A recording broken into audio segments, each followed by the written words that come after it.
Toxic Fandom, always good for a laugh, baby. The game for a laugh. So this dropped yesterday, causing multiple meltdowns across the interwebs. Look, again, it's an inability to deal with any form of reality that says they're wrong. I mean, again, my entire town, in my opinion, facilitated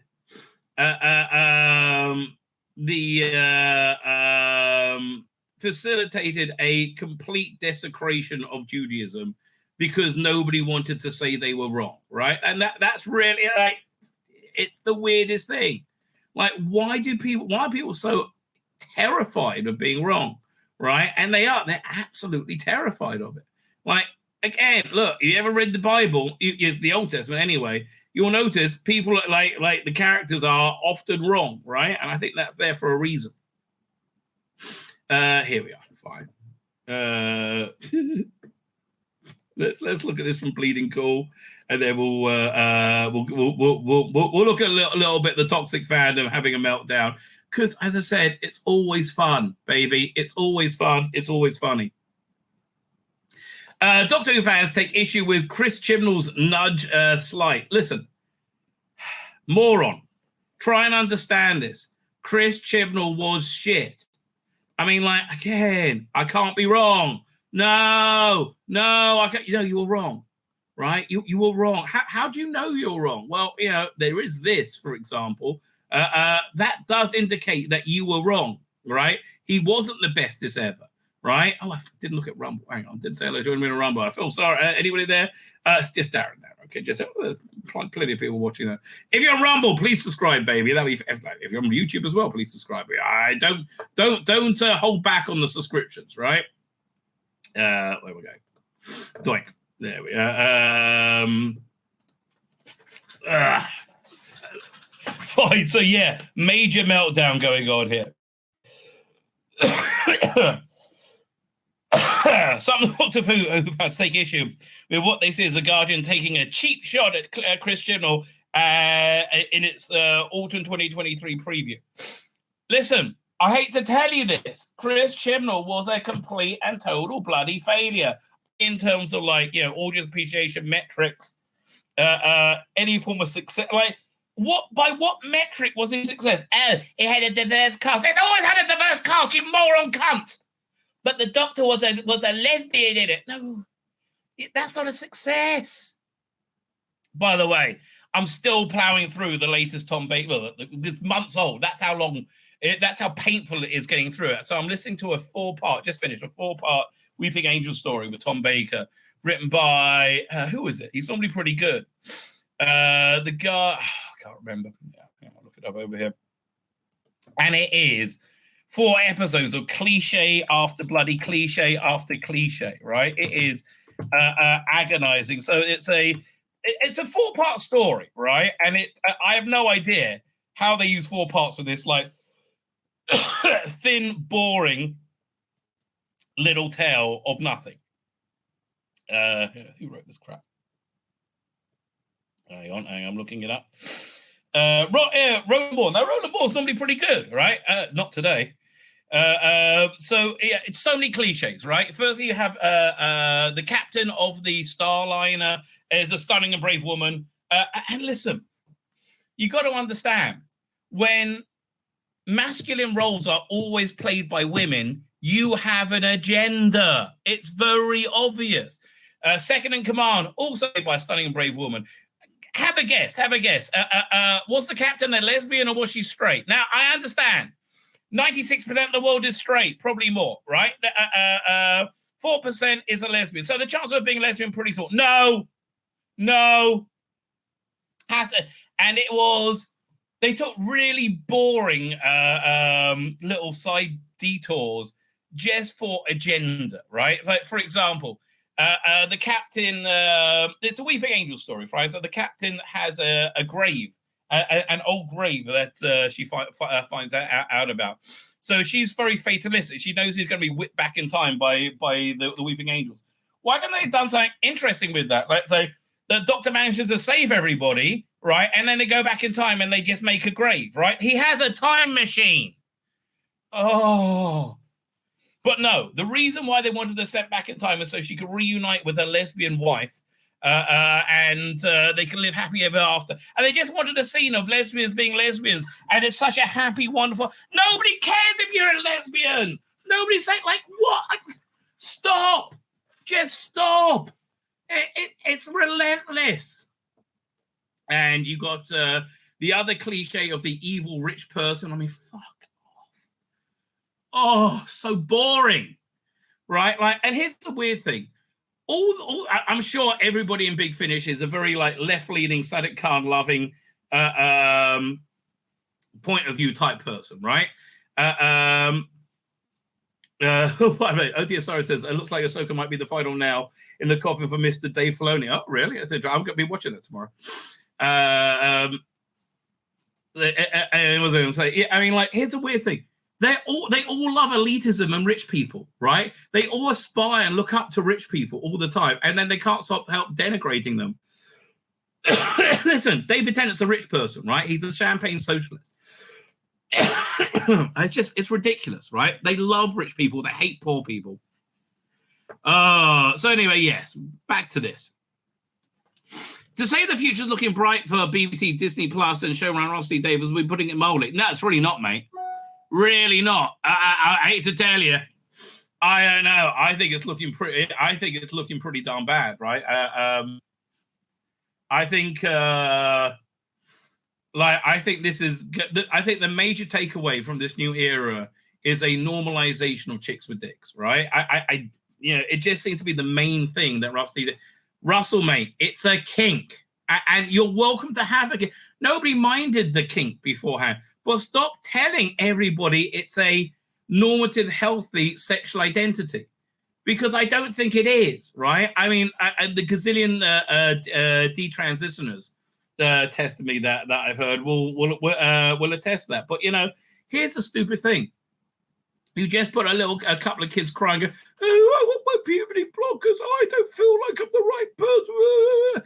And like, people don't have the mental facility to understand that that's bullshit, right? Oh, sorry that we never grew up with it. No, you just see a kid crying, and that's all you can think about. So, I mean, go and watch Detransitioners and see how many of them actually really cry, right? Like, oh, I will never have children now. I won't be like one terrible story, like a woman saying, like, I will never be able to experience being a woman, right? It's disgraceful. To say the future looks bright for Dr. So, okay. In November, we celebrate 60th anniversary and three episode anniversary event.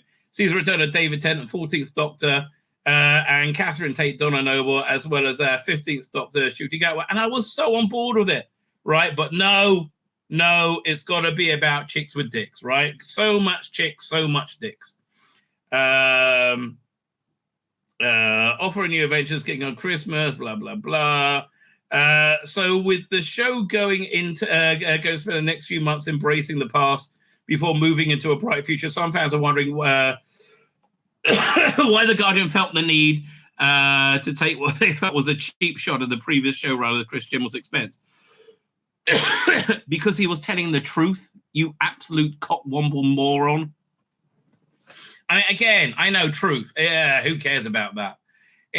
So in the Guardian's Autumn TV preview, they said Doctor Who read for the first time in 20 years. Rusty Davies is for the second time in 20 years. Rusty Davies is saving Doctor Who. Yes, moron. Yes, ratings were at an all-time low when Jodie and Chibnall took over, and then this happened. Right, this is not good news. And these ratings aren't entirely honest anyway. They're not like the live ratings, which I would compare the ones to Sylvester McCoy to, right? Like, it's reality. I don't know what to say to you, right? It's reality. Christian would not just show Close to the Wilderness. Yeah, it was cancelled, right? It was cancelled. It was over. It was done, right? It was over. David's returned with new scripts and more money and everyone's favorite. Okay, Disney's being broken up and sold, right? It's not making it to 2025, season 15. There's no way it's making it to 2025, right? Probably, most likely Disney Plus will be one thing, and what they're trying to do now is break Disney into two parts with the stuff they want and the stuff they don't want, right? Or like forget it. No, all your content that you've made has epically failed, right? I mean, Mandalorian season 1, I think was a fluke. I quite like season 2.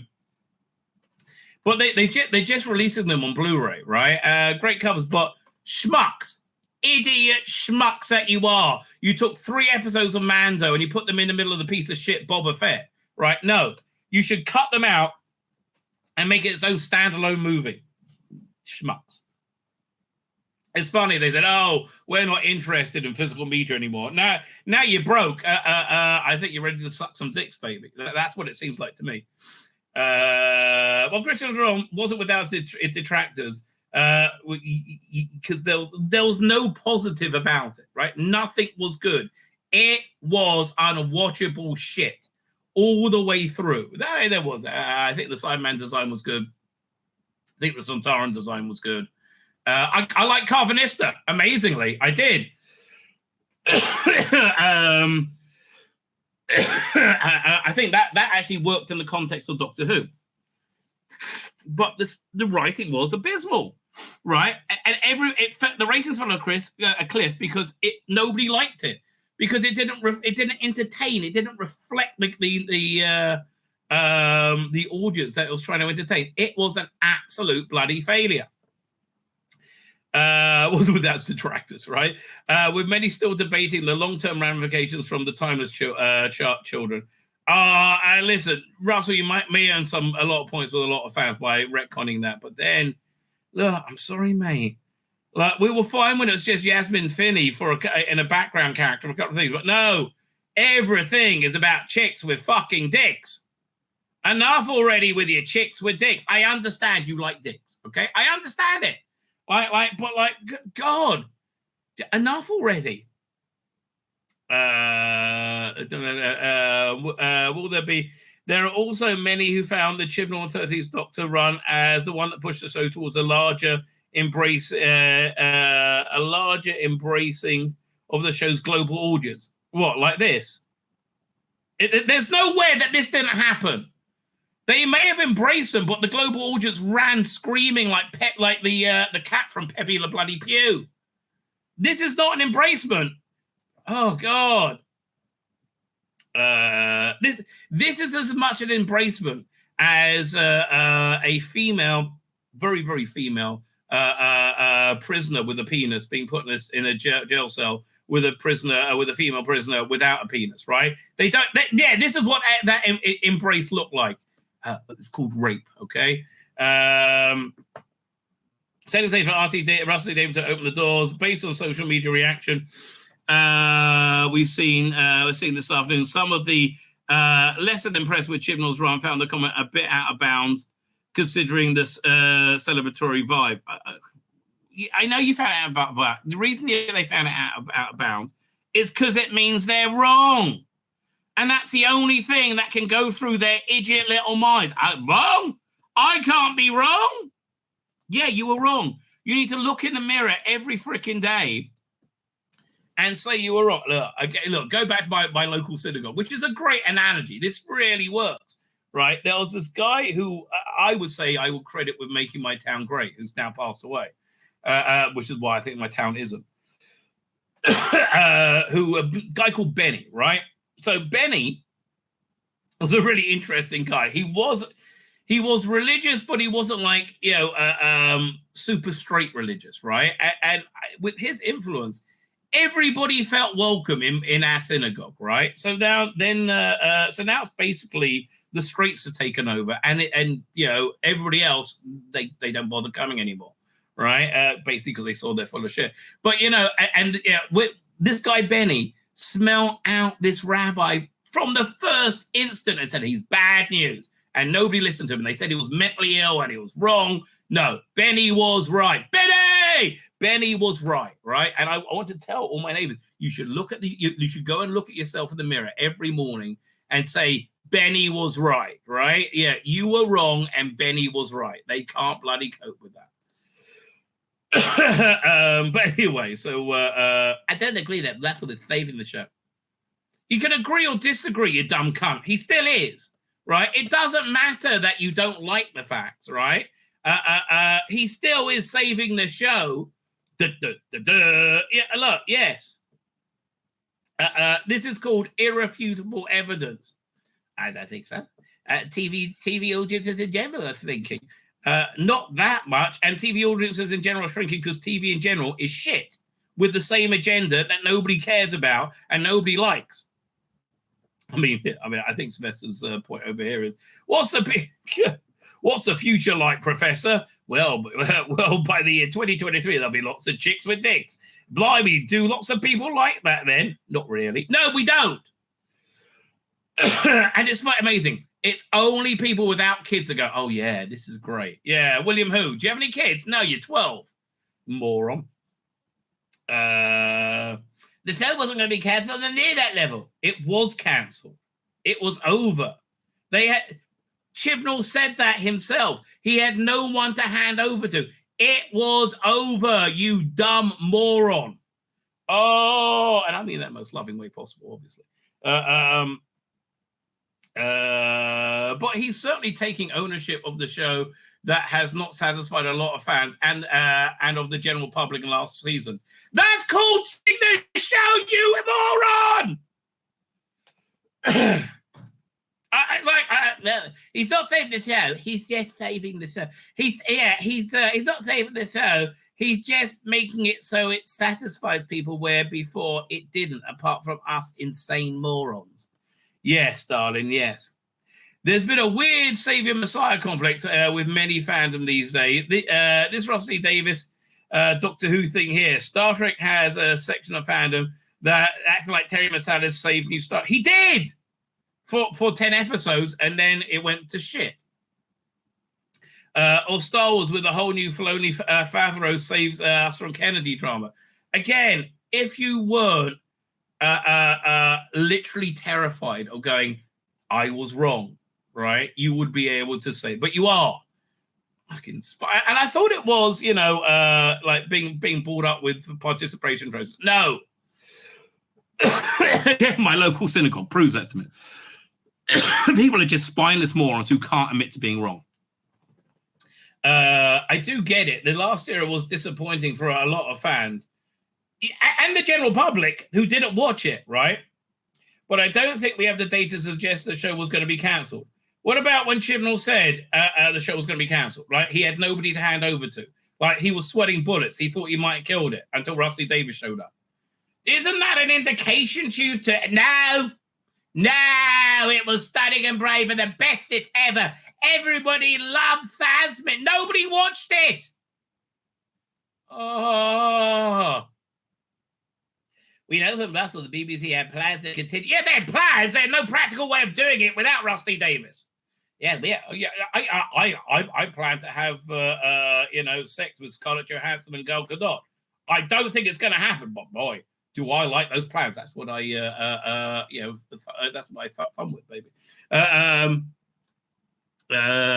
We plans a streaming part of that. That was their next era plan. That was their plan, but how are you going to do that? Because again, it was radioactive slag, much like Jodie Whittaker.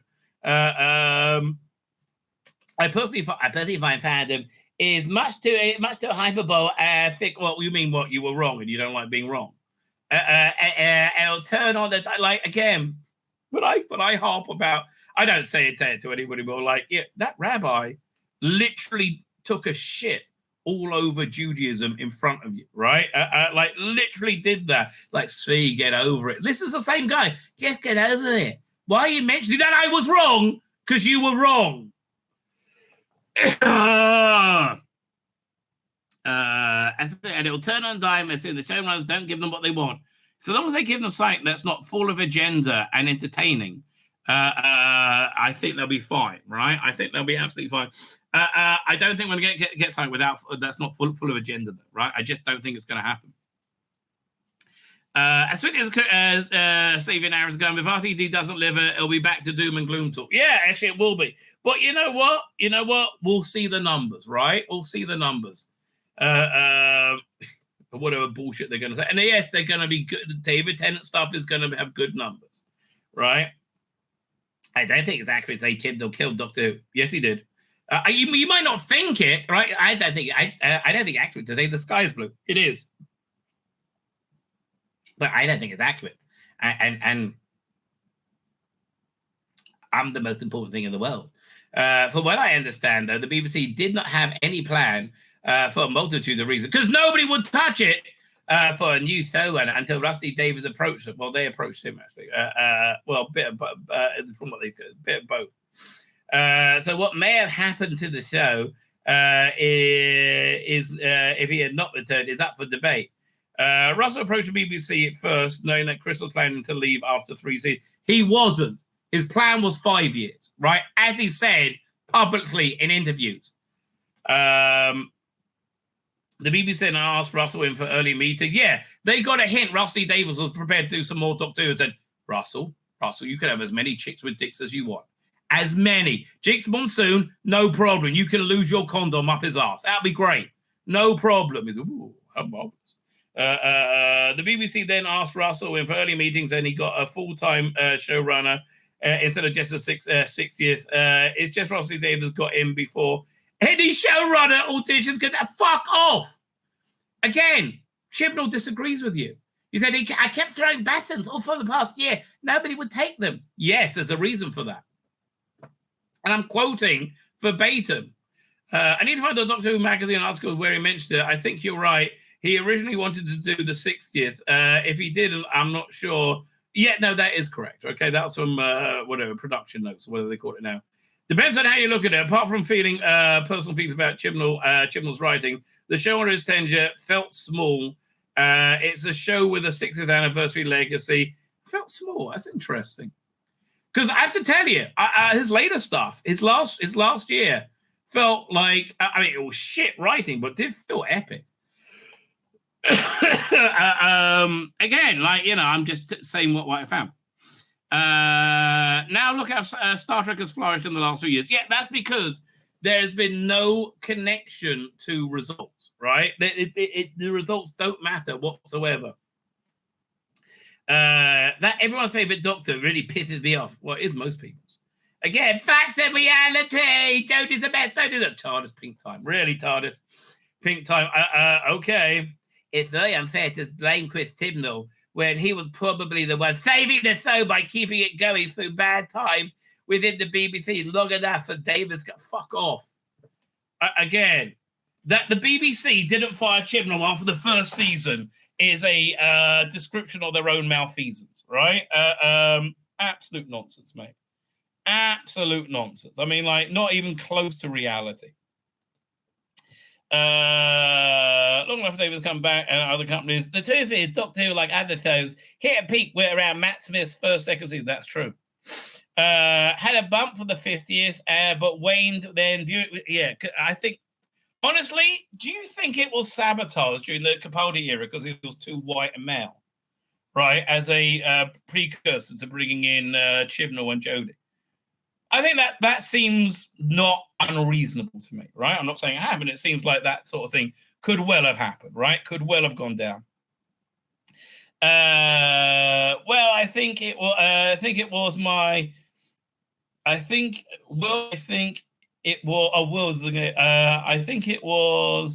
I did mail my concerns to them. Oh, fuck off! I can't get through this. I agree. I don't like the general discourse here, but it's understandable that the show hasn't appealed overall because it was shit, right? It was agenda-driven shit, right? So when Rusty Davies turned up, and it looked like, how marvelous, I'm going to make Doctor Who. And it seemed like he was going to retcon all away everything and fix everything. So yes, that is a saving thing. A couple of smart people here in the chat said, no, that is not going to happen. Right, and boy, are they being proved right. Well, they will be proved right, I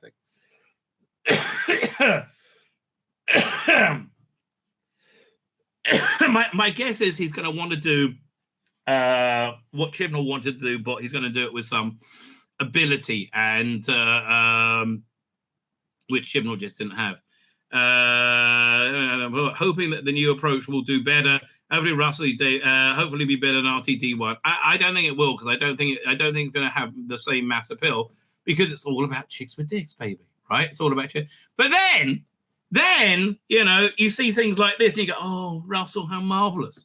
Right? I love you, Russell. Right? Look, this was. Let's move on to Sylvester McCoy. Sylvester, hello, it's me. I'm Russell T. Davis, and how wonderful to say hello on your 80th birthday. Still, here's the thing, Russell. I want to like Russell T. Davis, right? He's so likable. He's so insanely likable. But this trans thing, mate, it's so evil and destructive for the world, right? I genuinely evil. The Doctor, forever timeless, and what a joy you were in those dark days when the BBC, I think, did not love Doctor Who enough. And I mean, like just off the cuff, he's brilliant. Didn't support you enough. You were the standard. You kept it love. You kept it brilliant. You kept it joyous. And I was a viewer. I was a fan. I was watching, and I love you. Thank you for that. I hope we can meet one day. It's ridiculous that we haven't. So, wait, do you think that's a red herring to throw you off the scent that he's going to be in one of the specials? Could be. Could be. Yeah, again, look, 30-second thing makes me love him. And that's the thing, Russell, mate. I'm so on board with your worldview and energy. Just can you stop preaching your insane religion to me, right? And that's really what it is. So there's a couple more birthday greetings. Darling Sylv, happy birthday. I'm sitting here on my little Vespa because it makes me think about when we were driving through the hills of Wales, and every time you sat on that bike, it stalled. And I'm going to let you into a secret. I didn't actually drive this one, but it is cool, isn't it? Yeah, health and safety, mate. I can't believe that all those years ago, when we got married every night in Pirates of Penzance, we would still be here, not only talking about Doctor Who, but also celebrating your birthday. You're such a dear, dear friend, and I really cherish all our wonderful memories, and let's make many more. Love you loads. You say again, I love Bonnie. Oh, you make me think it's going to be wonderful again. Petey Rich says, I have not cut my dick off yet. Well, listen, mate. Give it time. Sadat Khan will be charging you $20, £20 every time you walk out your door with a disgusting male penis. Ooh. Don't you know that female penises are the only ones that people like nowadays? Ooh. Give it time. Give it time. It's going to happen. Then not Bonnie. Then Sophie said this, which was lovely. Hi, Sylv. I've been thinking about all the things that I want to say to you. I mean, firstly, where does she live? That looks gorgeous, right? That looks absolutely lovely. Very nice. I really, you got that off a couple of years of Doctor Who and Corners. That's pretty impressive. On this brilliant occasion of your big boy birthday. But really, when it comes down to it, and this is very unusual for me, as you know, because I'm never short of a word or two, I just want to say thank you. Thank you for being such a brilliant, generous, lovely friend over the course of over half of my life. And thank you for your generosity to me and to my family, to Vince and the boys.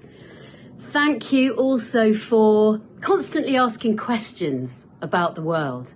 Your curiosity is so infectious, and it's taught me to do the same. I mean, if only their curiosity would extend enough to question their premises, which it just doesn't, right? It just doesn't. So thank you also for all the amazing adventures that we've had over the years, all over the world. And then finally, last but not least, thank you so much for all your terrible jokes, and keep them coming. Honestly, he sounds like a really awesome friend to have. I mean, absolutely. So Sylvester McCoy, I love you. Happy birthday. I do have to tell you, Sophie Aldred, well, anytime they didn't have Jodie in that finale, it was pretty darn good, right? Sophie Aldred was fantastic in it. I mean, she really was. PD Rich comes back and says, I mean, surprisingly, RTD is not the job. No, he likes his dick, right? He likes his dick, but he wants there to be chicks with dicks, okay? Why? That means he can have sex with chicks, I think. I mean, that it broadens his range, right? No, but it's not a kink. Oh, that'd be crazy.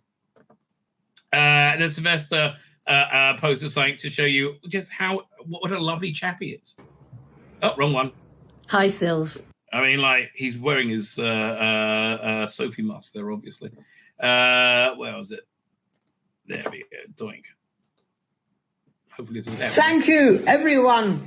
Thank you very, very much for all your wonderful birthday wishes. I'm telling you, Sophie's place looks way, way nicer. I'm so touched and moved and love it. Yes. And I'm 80. Oh, my God. I don't know how I got here. And like, really, it's so bizarre he was such an awesome doctor, right? It's so strange. Like, you would never see that coming. But he was. He was an absolutely awesome doctor. Miracle. Anyway, it's great to hear from you. And I wish you all very, very happy birthdays when they come as well. Bye.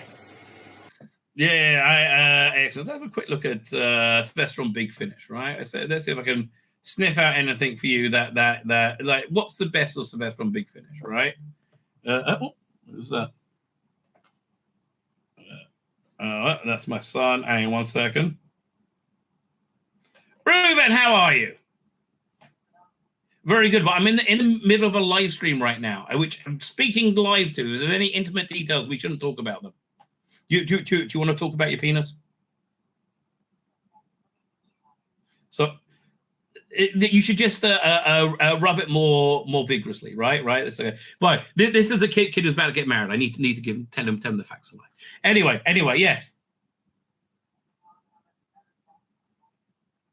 What type of talk? No, we're not having that talk. No, that's not happening. You're going to work it out for yourself like any other sane person. Oh, I need a shower now. This is disturbing. Okay, very good. Doodle pip. Bye. Okay. I'm not having that talk. I don't know. He's a virgin. I think he is. I hope he is, but I don't know. Okay, Cyrus Time is not the best of Sylv. Forget Fearmonger. Oh, God. Okay. Jonathan Blum is just such a dick. Fires of Vulcan, I love. That's great. Season 24. Shadow of the Scourge is also good. What's the best of the best? Let me see if I can pick it out from a quick peruse. None of these. Okay, so far, none of these. King of Silver. No. Klein stuff was all actually very good. Oh, I think we might be getting into something good. Where was this? Death in the Fam. Oh no, it's okay. So this is the Unmade season 27, right? These bluish ones, which cast Beth Chalmers in a role that she was just not right for, right? And it just kind of fell apart. This is it, right? Ah, look at that. This is ridiculous, right? They should have Protect and Survive, Black and White, and Gods and Monsters available for like $10, right? For all three. It's ridiculous. I was going to spend money on that. But yeah, that's good. Love and War, brilliant. £45 a unit Dominion, which was brilliant, right? I liked it a lot. But yeah, 45 is just too much for that. I'm sorry. That's kind of ridiculous. Like the end, it's not really a Sylvester story, but that was excellent. Let me see when anything else was popping up. High Science and Damaged Goods, I love a lot. Rusty Davis's book, New Adventures book. Right, yeah. All of this is going off the ball. All Consuming Fire. Fine. I would recommend the novel adaptations. You want some great Sylvester McCoy? The novel adaptations. They are primo McCoy. My name's Tzvi Lebetkin, the Rabbi from another planet. Please like, share, and and subscribe, and ring that little bell. Ring the little bell so you're notified when new videos drop.